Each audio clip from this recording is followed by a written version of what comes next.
Bom, pessoal, boa noite a todos de novo. Vamos começar então. Boa noite.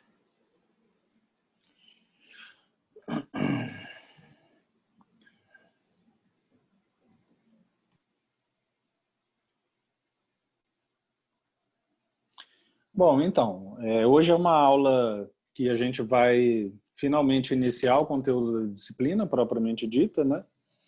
Então, a gente vai dar início aqui nessa aula do dia 27 de agosto, né?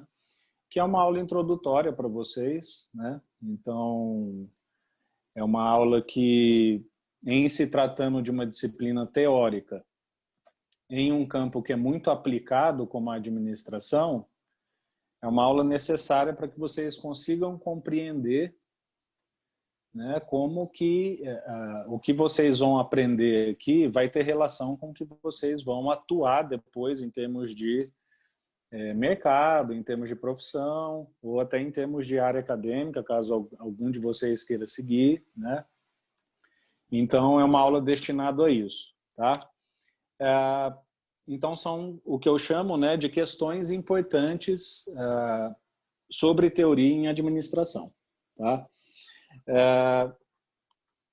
Ela é baseada, né, basicamente na ideia de que a gente tem muitas questões corriqueiras, né, no campo da administração que dizem respeito à teoria, né? Então, a gente está em um campo que é esse aqui, né? Administração de empresa, administração geral, tal. E é um campo naturalmente muito aplicado, né? Em geral, as pessoas acham que ser administrador é só ganhar dinheiro, é ser aquele mega empreendedor, né?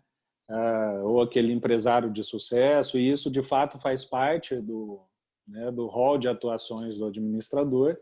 Só que muita gente se esquece que muito daquilo que acontece no campo da prática da administração, por ela ser uma área de conhecimento, necessariamente isso tem que ser teorizado antes, né? Do ponto de vista do que eu digo de práticas, né? Que a gente vê práticas de gestão, de planejamento, de estratégias, de finanças, todas essas práticas que a gente vê por aí, elas são, antes de qualquer coisa, teorizadas, né? E então essas questões relativas à teoria muitas vezes causam dúvida, né, no aluno, no administrador, né, em função desse raciocínio. Pô, se é uma área muito aplicada, por que eu tenho que aprender teoria? Né? Por que essa teoria pode ser importante para mim? Como que essa teoria que a gente está estudando, ou que eu estou estudando aqui como administrador, vai me ajudar na minha prática? Né? Então é muito recorrente as pessoas de início não conseguirem compreender, e por isso que eu vou agora tentar explicar aqui para vocês algumas questões, né, que são muito importantes sobre teoria, né, que demonstram para vocês como que as práticas que a gente tem no campo da gestão são, antes de qualquer coisa, teorizadas, depois testadas, e aí sim assumidas como práticas, né, para que vocês consigam de fato enxergar como que aquilo que a gente vai ver na disciplina está na origem de muitas coisas que a gente vê acontecendo no mundo da gestão, no mundo da administração, só que a gente não sabe, né? Então, assim, por que é importante conhecer teoria, né? Por que essa teoria da administração, essas teorias que a gente vai discutir nessa disciplina, outras teorias que vocês já discutiram em outras disciplinas, por que elas são importantes, né? Por que é importante você conhecê-las? Por que é importante você conhecer teoria, né? Uma das primeiras respostas que vocês têm que ter em mente é que aquilo que a gente chama de conhecimento canônico, tá? Que são conhecimentos assim que estão na origem do pensamento da humanidade ocidental, aqueles grandes pensadores da área, né? Então, por isso que a gente fala que eles são cânones. Então, todo o conhecimento que esse pessoal produziu é um conhecimento basicamente teórico, né? Então, se vocês voltam lá nas obras de Adam Smith, né, do Homero, do Platão, né, do Dante Alighieri, que é a Divina Comédia, onde basicamente a gente tem todos os tratados da ciência empírica moderna, né? Isso tudo séculos atrás, né? Se a gente vê os elementos do Euclides, que é algo que foi proposto há muitos e muitos séculos atrás, né? E até hoje a gente fala, por exemplo, né, tem modelos euclidianos, né, de previsão de preço, de previsão de comportamento, né? Então isso tudo foi produzido por pessoas que basicamente começaram teorizando, né? Então, se você pega o Adam Smith, onde ele explica como que a produção e a distribuição de uma riqueza em um país acontecem, são previsões basicamente teóricas, que têm aplicabilidade, né, que depois foram comprovadas e foram observadas, e que são práticas que até hoje a gente vê, mas antes de tudo elas foram teorizadas. Então, se vocês querem entender a administração, se vocês querem entender por que que as práticas acontecem como elas acontecem, por que que um Balanced Scorecard é do jeito que ele é, né? Por que que a minha organização tem que ter desempenho, né? Por que que a minha organização pode eventualmente falir, ou como que é uma oportunidade de nascimento de uma organização, como que eu posso entrar em um mercado. Para tudo isso existe uma teoria antes, né? E uma das coisas, e aí a gente tem os cânones da administração, mas um dos principais exemplos que a gente tem disso que eu estou falando são esses conhecimentos canônicos, né? Que são coisas que até hoje basicamente toda a humanidade usa. Outra coisa importante que vocês precisam saber sobre teoria, do porquê que é importante aprender as teorias da administração, da organização, é como eu falei, né? Nenhuma prática existe antes sem ser teorizada. Claro que você pode pensar, não, mas poxa vida, às vezes eu ajo e depois eu penso. Então, primeiro eu pratico e depois eu teorizo. Eu não estou falando sobre isso, tá? Eu estou falando sobre práticas de gestão formais que a gente tem hoje no campo profissional da administração, né?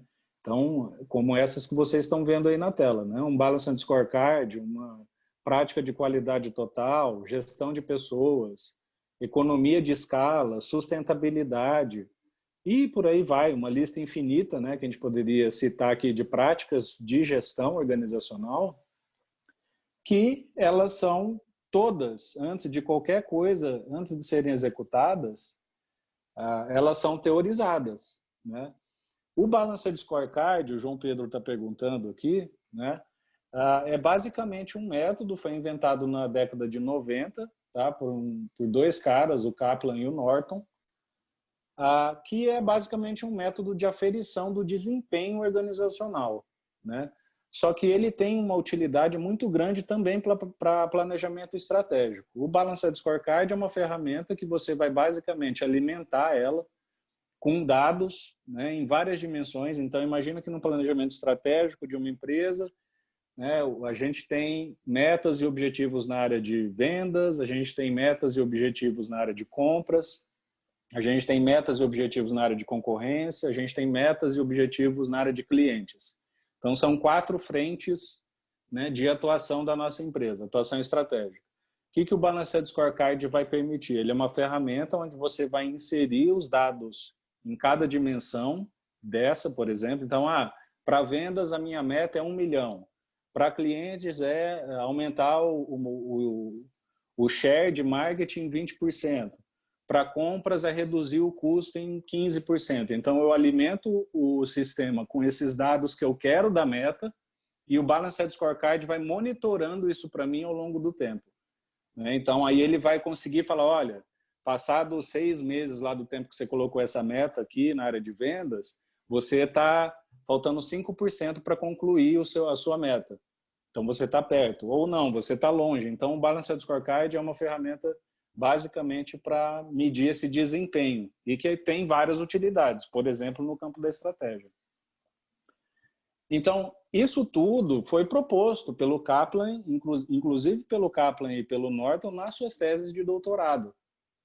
Então, essa ferramenta, assim como qualidade total, qualquer conceito, né, de prática, gestão de pessoa, economia de escala, então, são todas ferramentas de gestão que todas têm a sua respectiva teoria ali, né?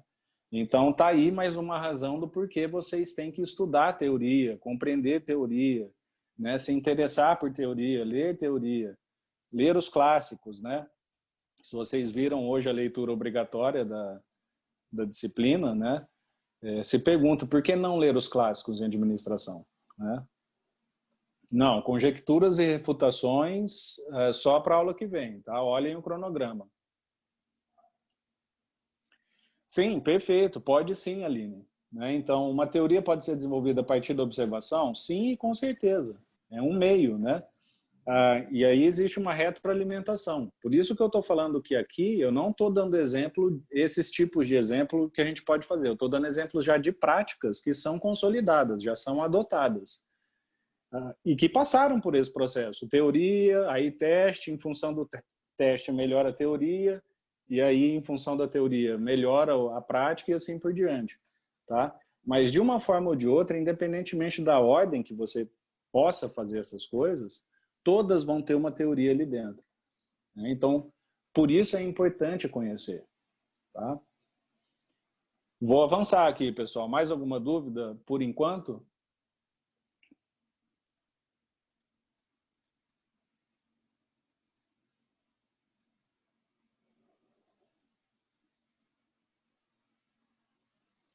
Bom, por que é importante vocês conhecerem teoria também? Né? Assim como a prática, uma das dimensões da prática, né, da prática organizacional, é como medir, né? Como medir aquilo. Então, também, em termos de medidas, isso vale para a administração, isso vale para qualquer área do conhecimento, tudo que a gente vê de medida hoje em dia, necessariamente precisa ter, hoje em dia, no campo da gestão, lembrando, tá? Práticas consolidadas, instrumentos já utilizados e tal. Então, esses instrumentos, hoje em dia, de mensuração, como, por exemplo, é o Balanced Scorecard, que tem medida de desempenho, toda medida no campo da administração vai necessariamente ter uma teoria por detrás. Né? Por quê? Porque é justamente na teoria que essa medida vai ser explicada. Então, por exemplo, uma medida de clima organizacional. Né? A teoria, a definição conceitual de clima organizacional é basicamente, né, o clima, ali, a felicidade, a satisfação que as pessoas têm sobre um determinado aspecto da organização. Então, a sua satisfação com a chefia. Então, ali é um clima entre você e a chefia. A teoria define isso, que clima é a percepção de satisfação. Como que então é uma medida de clima? A medida de clima é um questionário que você vai lá e pergunta para a pessoa como que ela percebe aquela questão. Então, se a teoria fala que é percepção de satisfação entre você e o chefe, se você quer medir clima, você tem que ir lá nessa pessoa, ou nessas pessoas, ou na organização inteira, elaborar um questionário ou fazer uma entrevista perguntando o que o conceito está dizendo que você quer medir. E assim por diante. Inflação é a mesma coisa. O que é uma definição grosseira, mais teórica de inflação? Aumento dos preços, né? Então, aumento geral dos preços é a inflação. Tá, com base nessa definição, como que eu poderia medir a inflação? Bom, eu poderia medir o preço de um mês comparado com o preço do outro, né? De um determinado produto, um determinado conjunto de produtos, né? Então, vejam, com base na definição teórica de que eu sei que inflação é o aumento dos preços, eu consigo desenvolver uma medida de inflação. Então, a medida vai ser comparar o preço do arroz desse mês com o preço do arroz do mês que vem, para ver se teve uma alta geral do preço nesse produto. Então, todas essas medidas, né, e por aí vai, produção industrial, distribuição de riqueza, desempenho, tudo que a gente se pretende medir na administração, no campo da gestão, vai ter que ter uma teoria por detrás que vai orientar aquela medida. A medida, nesse caso aqui, não vai conseguir existir sozinha, porque se ela não mede nada ou se não tem nenhuma teoria que ela se pretende medir, por que a medida vai existir? Então, ela precisa necessariamente ter uma teoria que dê sustentação e permita a construção do indicador. Outra questão importante, né, para vocês, por que vocês têm que entender de teoria numa área aplicada como administração, né, é que toda área tem o seu objeto de interesse. Sem ele, ela não existiria. Então, toda área de atuação profissional ou área científica tem uma razão de ser. A razão de ser é o objeto que ela se pretende estudar. Ela só existe porque ela se dedica a estudar aquele determinado objeto. Não vai haver um campo da ciência que vai estudar todos os objetos ao mesmo tempo.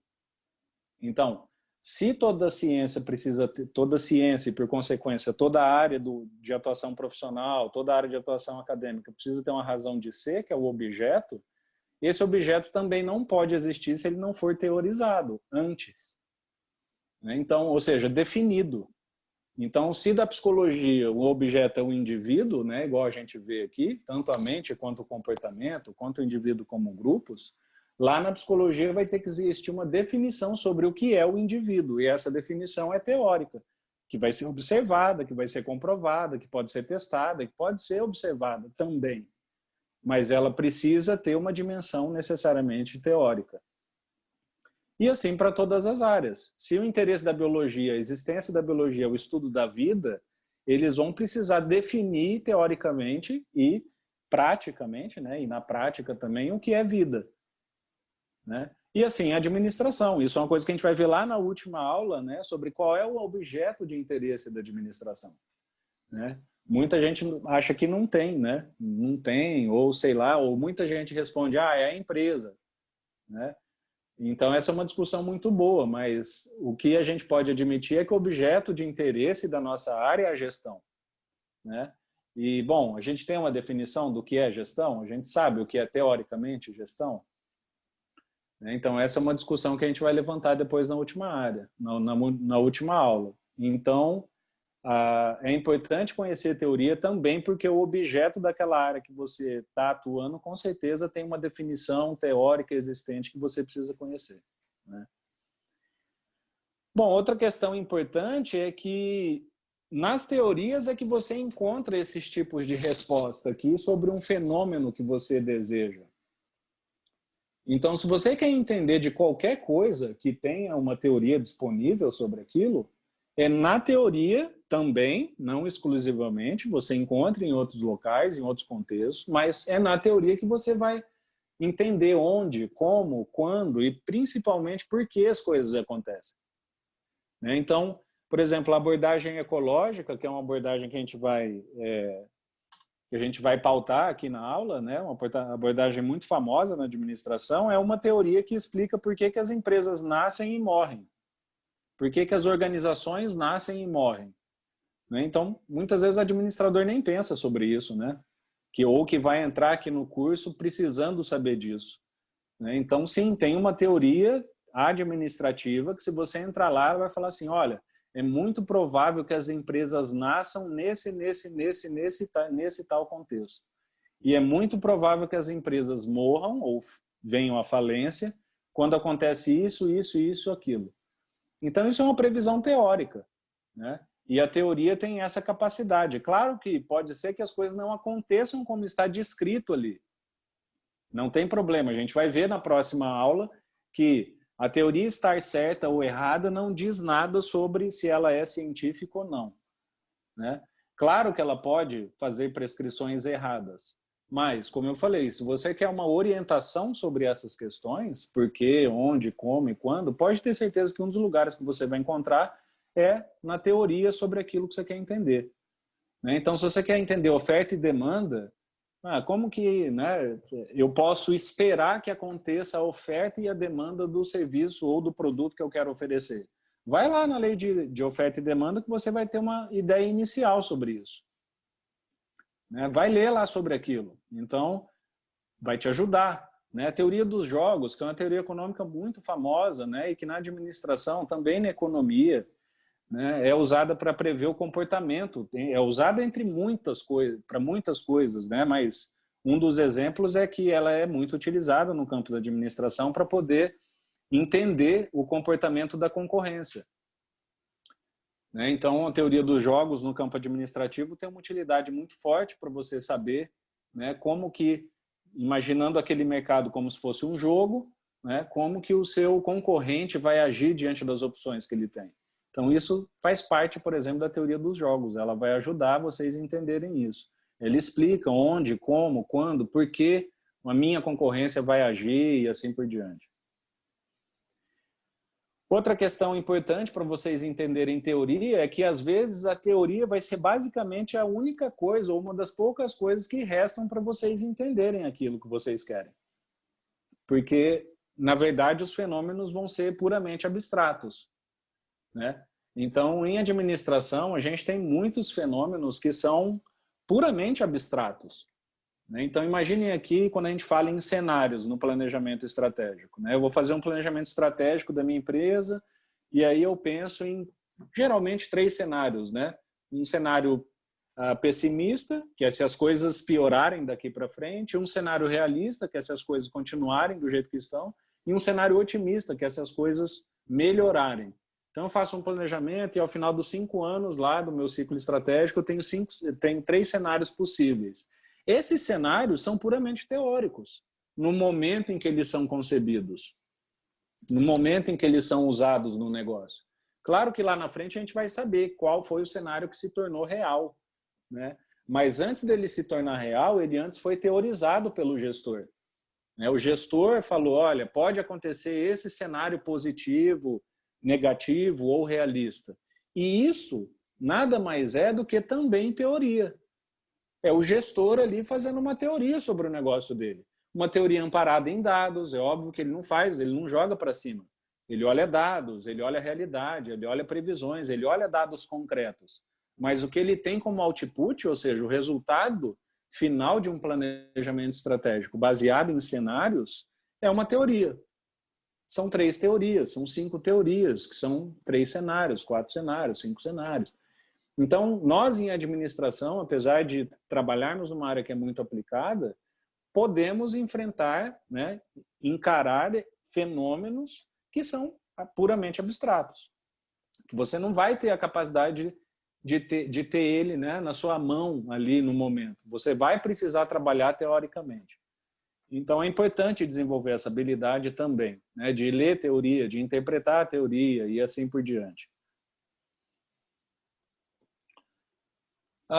Outra questão importante para vocês se atentarem é que essa capacidade teórica que eu estou falando para vocês, né, também pode ser um diferencial para vocês no mercado, né, porque interpretar a teoria, né, ter imaginação, ter criatividade, você conseguir imaginar cenários concretos com base em dados ou cenários abstratos, né?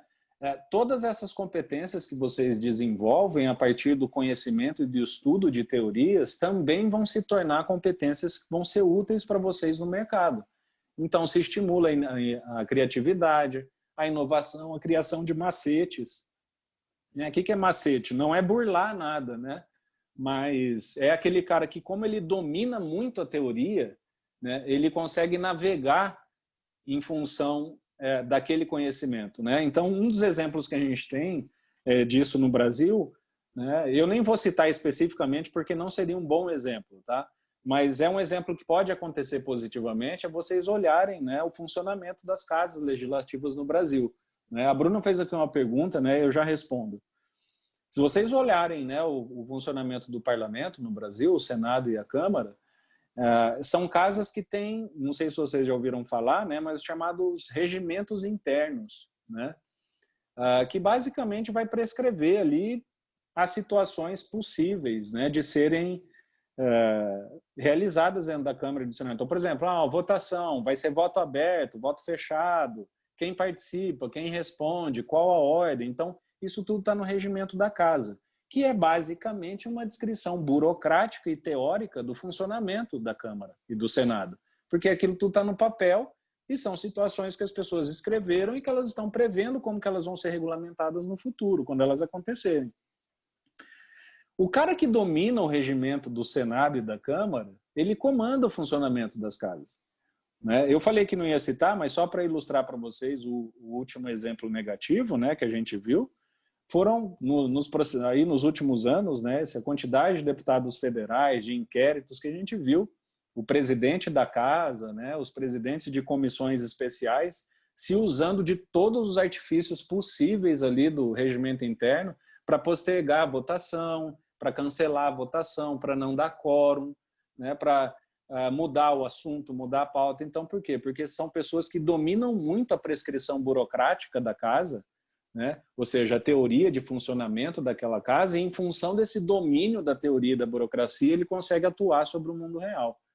Então, por isso que para vocês desenvolver essa habilidade também pode ter repercussão do ponto de vista profissional. tá? A Bruna pergunta aqui, professor, a reprodução da mídia e de mais meios de comunicação também é considerado teoria para estudo e planejamento estratégico? Então, boa pergunta, né, Bruna? A gente vai ver na aula que vem. Porque, assim, ser teoria é até fácil. E, nesse sentido, eu até posso responder que sim aqui. Porque teoria é uma prescrição de como algo pode acontecer, né? O problema é quando você tem uma teoria que não é científica. Problema entre aspas, tá? Porque aí sim, quando a gente se embasa a nossa ação em teorias que não são científicas, em geral são teorias que a gente não pode observar, ou não pode comprovar, ou não pode testar. Então, quando a mídia vai lá e propaga alguma teoria, ela até pode ser considerada uma prescrição de algo, entende? Só que você, como gestor, sabendo que aquilo não é científico, você já fica com um pé atrás do tipo, poxa, tá bom, você está até falando isso, pode ser que seja verdade, mas eu não consigo comprovar. Então, é isso que é talvez o problema aí. Tá? Mas em termos de, pode ser considerado teoria, sendo bem amplo no conceito, olha, qualquer pessoa que prescreva, que teorize, que pense, né, que como algo vai acontecer, em tese tem uma teoria. Né? O problema depois é essa teoria, se conseguir ser testada, ela ser passível de teste, né? Ela poder ser observada por vários meios, para as pessoas poderem adotá-la e assim por diante. Né? Então, é basicamente isso. Bom, outra questão, né, do porquê é importante, e já indo para o final, né, é que quem conhece a teoria tem chances reduzidas de se tornar uma pessoa alienada, né? E quando eu falo alienada, é assim, fácil de enganar, de fato que desconhece, não tem uma capacidade alta de fazer um julgamento da realidade, então é uma pessoa alienada, né? No sentido amplo do termo. Né? Então, por quê? Porque se você não conhece a teoria, você vai acreditar naquilo que os outros te contam. Né? Você vai ter dificuldade de fazer o exercício da crítica. Então, se você não conhece o conhecimento original, teórico, aquilo que está prescrevendo o que está sendo dito para você, você tem chances, né, de ser enganado, de, enfim, ter uma avaliação às vezes equivocada. Então, é claro que isso aqui a gente nunca chega no nosso limite, né? É difícil alguém falar que é totalmente autônomo do ponto de vista intelectual. Isso talvez seja impossível. Mas quanto mais você pratica, mais você lê, mais você conhece teoria, se interessa, entende criativamente como que aquele conhecimento teórico se articula com a prática e assim por diante, né? Mais emancipado, mais autônomo você vai se tornando do ponto de vista intelectual. Né? Então, essa é outra questão. E aí, né, eu finalizo aqui com uma citação do Weick, que é um teórico importante no campo da administração, né? A teoria explica, prediz, deleita, né? Então, para quem está acostumado, gosta de conhecer, ela basicamente tem esse efeito, né? Pessoal, a minha apresentação hoje é essa, tá? Desse tema, e aí então para a gente encaminhar para o final, eu abro para as perguntas, né? Gostei do modo como a gente interagiu aqui pelo chat, achei que é bem legal porque evita, né, qualquer interferência e tal, e a gente consegue conversar tranquilo, assim, né? Mas se alguém quiser falar agora, né, por áudio, vídeo, a gente pode fazer um debate, alguma análise aí que vocês queiram fazer, tá?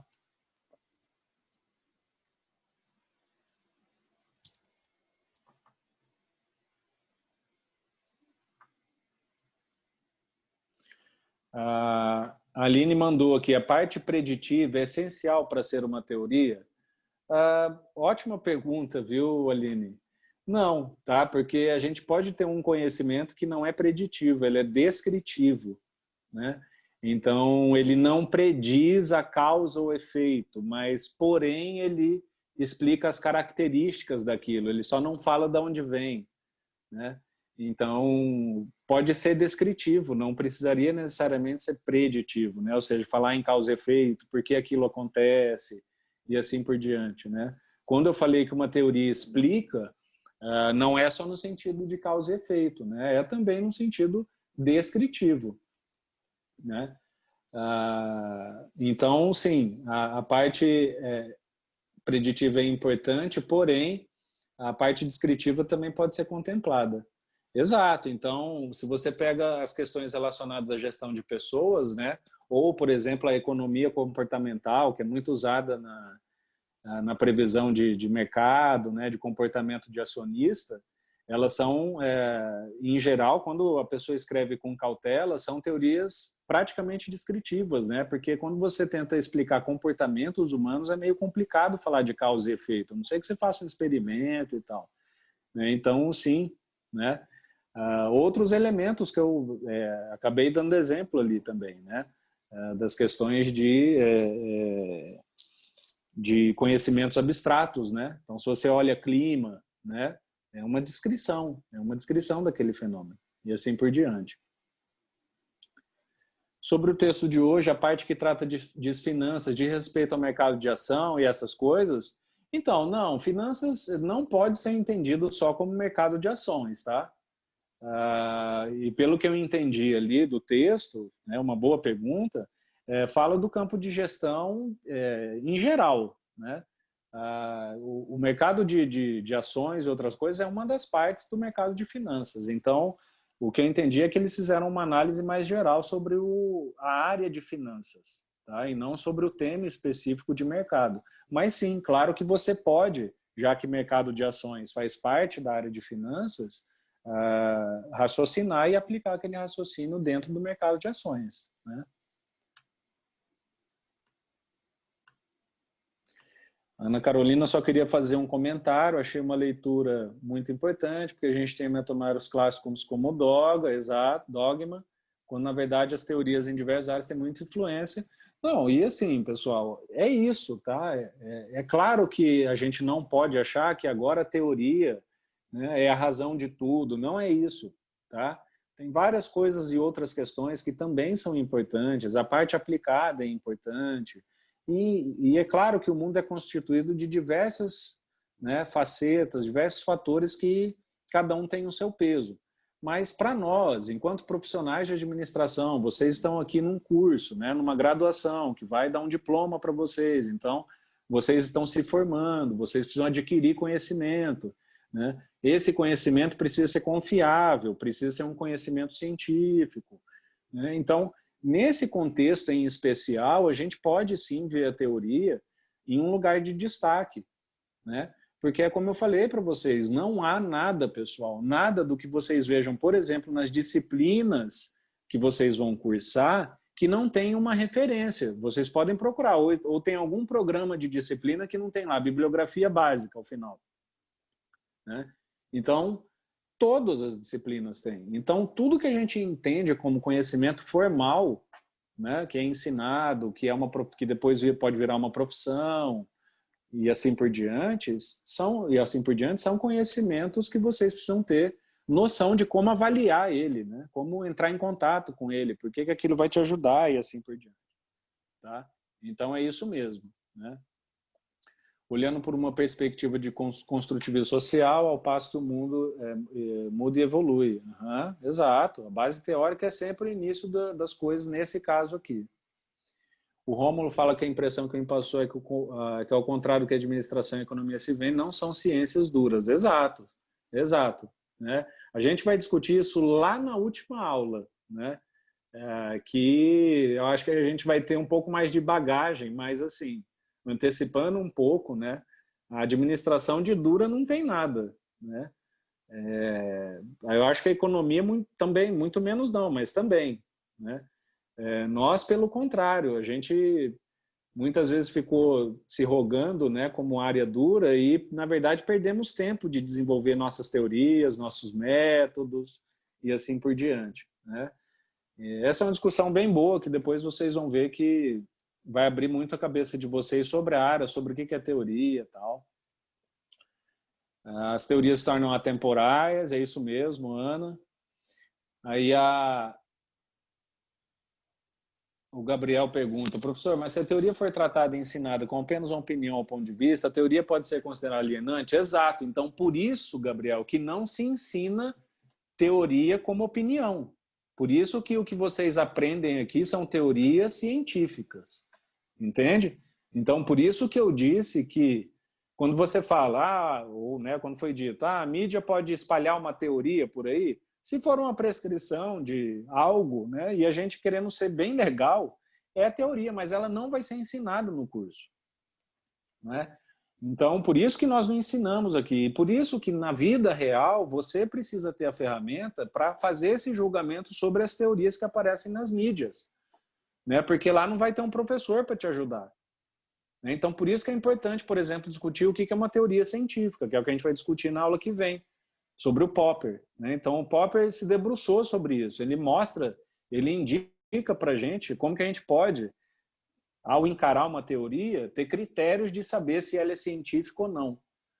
Então, entendem o que eu disse de competência enquanto diferenciação no mercado? Se você tem essa capacidade, apesar de ser algo puramente teórico, isso vai refletir muito no seu comportamento. Então, ao ouvir uma teoria de mídia social, algo do tipo, você refletir, não, isso não é confiável. Pode até ser uma teoria, porque o Popper chama isso de metafísica. Tá? O próprio Popper diz, pode existir teoria metafísica. Ele fala isso. Né? Ele fala, pode existir teoria ruim, não tem problema. Por isso que é importante a gente, o que ele chamou de problema da demarcação. Pode existir teoria metafísica, teoria ruim, teoria de mídia social, não tem problema. Por isso que a gente precisa demarcar a diferença entre o que é teoria e o que é teoria científica. Então ele já se debruçou sobre isso.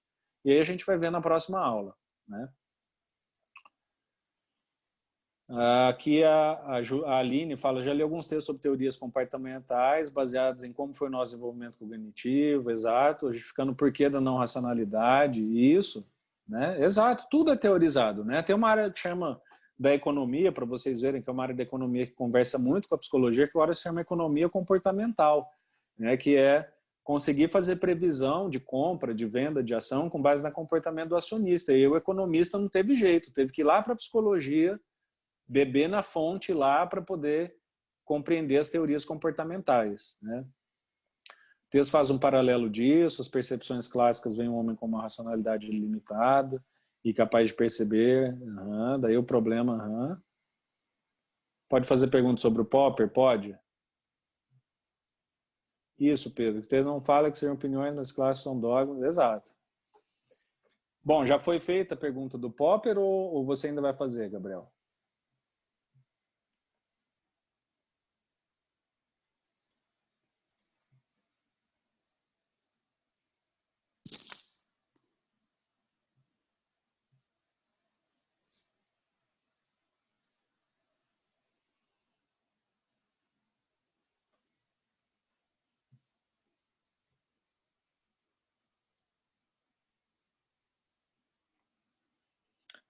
Bom, estamos aguardando ainda ver se o Gabriel está digitando, né?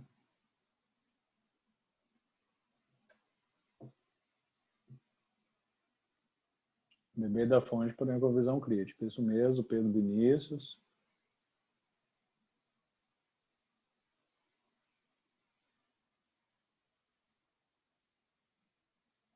Queria saber se o Popper considera a teoria científica aquela que passa pelo método científico. Exato. Tá? Então ele não diz desse modo, tá? É melhor entender do jeito como ele fala mesmo, que ele diz, o que ele diz pode levar a essa conclusão, mas o que ele fala especificamente é que para você saber se uma teoria é científica ou não, ela precisa ser, a teoria que é científica, ela é passível de teste. Tá? Ou seja, ela pode ser testada. Então, se você tem uma teoria, uma prescrição sobre algo, e que aquilo que está sendo descrito, ou prescrito, ou de modo preditivo, né, pode ser testado de algum modo, para o Popper aquilo já é um primeiro passo para a teoria ser considerada científica. Depois ele tem outros critérios, tá, de relevância e tal, mas assim, é ela ser passível de observação.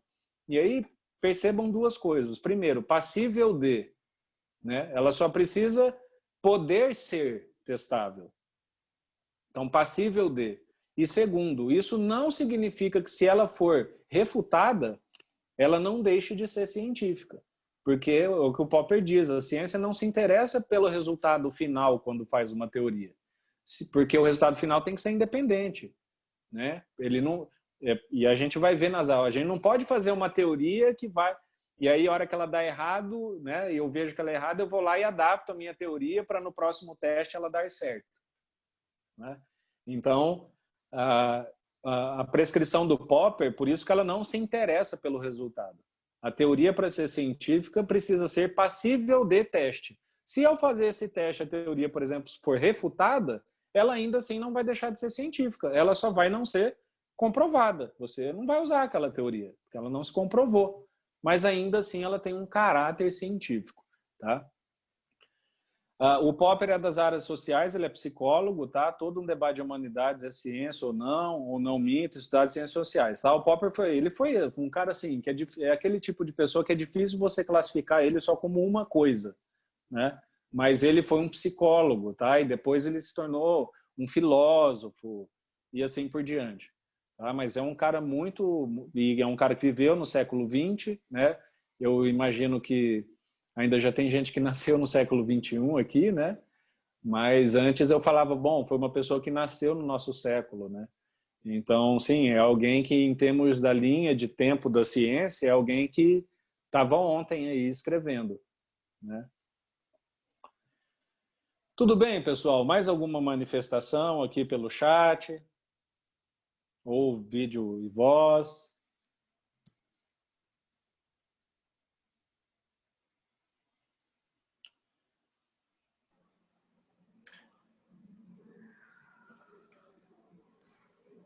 Professor, tenho Sim. uma dúvida. Com relação às leituras obrigatórias, o senhor fará algum comentário sobre elas no final das aulas? Não. Não, então, essa é uma boa pergunta, tá? Por quê? Porque vocês vão ver, tá, que primeiro, as minhas aulas, elas tendem a ser um resumo do texto e não uma reprodução propriamente dita do texto, tá?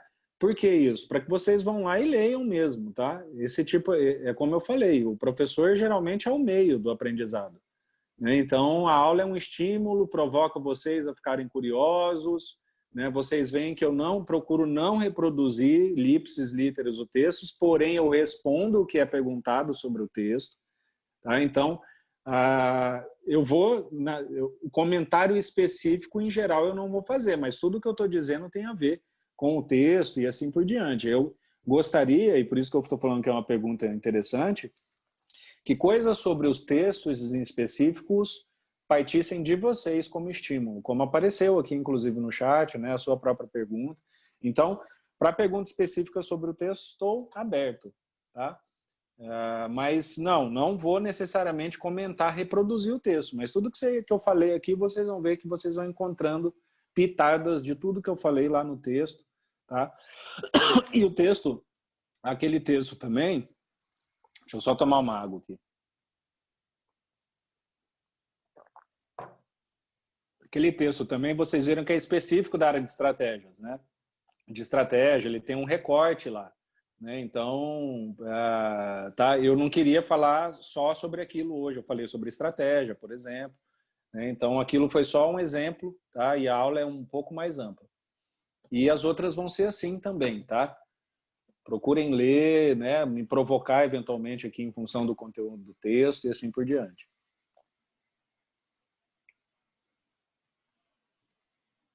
Tudo bem, pessoal?